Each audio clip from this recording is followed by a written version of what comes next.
मैं संस्था में राष्ट्रीय संयुक्त महामंत्री हूँ। और पूछिए। और सर इसमें जो हर बच्चा जो स्कूल जाएगा, जो जहाँ पर आपका क्षेत्र नहीं भी आता दिल्ली से बाहर, तो वहाँ पर आपकी क्या कहनी होती है?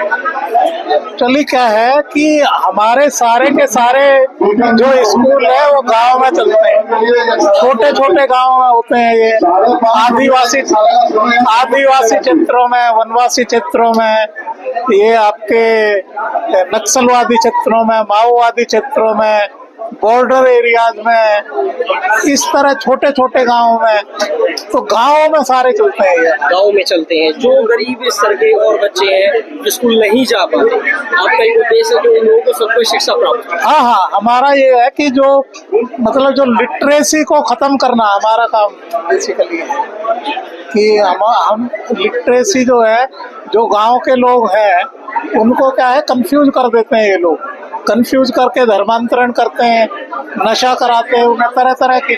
तो जब एजुकेशन हो जाती है तो ऑल राउंड डेवलपमेंट होता है व्यक्ति का, और उससे धर्मांतरण भी रुकता है, उससे ये गलत चीज नशाखोरी वगैरह भी रुकती हैं। तो हर तरह का फायदा वहाँ पे होता है। जो खेती है, खेती नई तरह से खेती करने की तरकीब सीखते हैं, वो खेती कई गुना बढ़ जाती है उनकी खेती से। इस तरह से हर क्षेत्र में फायदा होता है। ऑर्गेनाइजेशन है जो सिर्फ गांव के बच्चों को पढ़ाता नहीं है, एक गांव में अगर जाता तो पूरा गांव पढ़ लेता है। आप इस बात का अभियान को ये समझ के चलना चाहिए कि जब हमारे स्वास्थ्य मंत्री जब कोरोना काल आया तो उसमें उन्होंने क्या कहा? उन्होंने यही कहा ना कि भाई 3 लाख गाँव को एक क्वारंटीन कर रखा है। तो ये एक शक्ति है, और इस शक्ति के अनुसार आज जिस तरह से आप लोग यहाँ पर एकत्रित हुए हो, अब इसका जिस तरह से प्रचार नहीं था, अब हम लोगों ने अभी ये सोचा कि इसका प्रचार करें। हमारे यशस्वी प्रधानमंत्री ने भी कहा जब उस दिन 16 तारीख को कि भाई 70,000 विद्यालय चल रहे हैं, शायद उनके नॉलेज नहीं, अभी 1 लाख विद्यालय चल रहे हैं।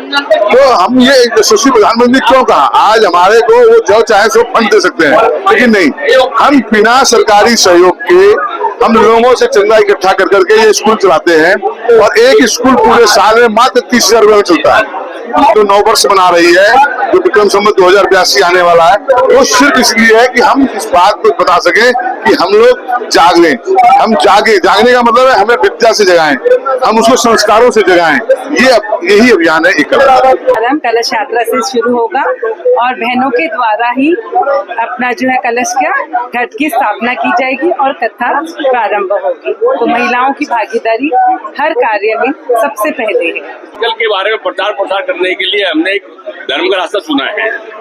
एकल विद्यालय आज हम कम से कम 7-8 हजार प्रतिदिन पब्लिक को कथा के माध्यम से इकट्ठा करेंगे, उनको एकल के बारे में बताएंगे। नहीं होती, एक ही काम होता है, मानवता के लिए काम होता है, जिसके अंदर साइलेंट क्रांति है। ये इसकी चिंगारी उठी थी 1980 के अंदर, वो चिंगारी बन के और वो जब फैलने लगी गाँव के अंदर, तो उसके बाद 1990 के अंदर ये एक आग बन के और कम से कम 2 लाख गाँवों तक फैल गई। आज जितने भी लोग इसमें नगर संगठन में जुड़े हुए हैं, किसी भी तरह से पब्लिक माने अपना इंटरेस्ट नहीं है इनके अंदर।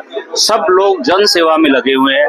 सभी लोग देश की जो गरीब बच्चे हैं, जिनको शिक्षा प्रॉपर नहीं मिल पाती या उनको संस्कार नहीं मिल पाते, जो हमारे देश की जो मेन संस्कृति है, जो श्री राम की चलाई हुई संस्कृति है, उस संस्कृति से जहाँ भी भटक रहे हैं, हम उन गाँवों में जाकर इस संस्था के द्वारा उस संस्कृति का संयोजन कर रहे हैं। शिक्षा पद्धति थी, उस शिक्षा पद्धति में गुरुकुल की तरह से जो शिक्षा दी जाती थी, वो एकल विद्यालय के माध्यम से आज वैसा ही काम किया जा रहा है।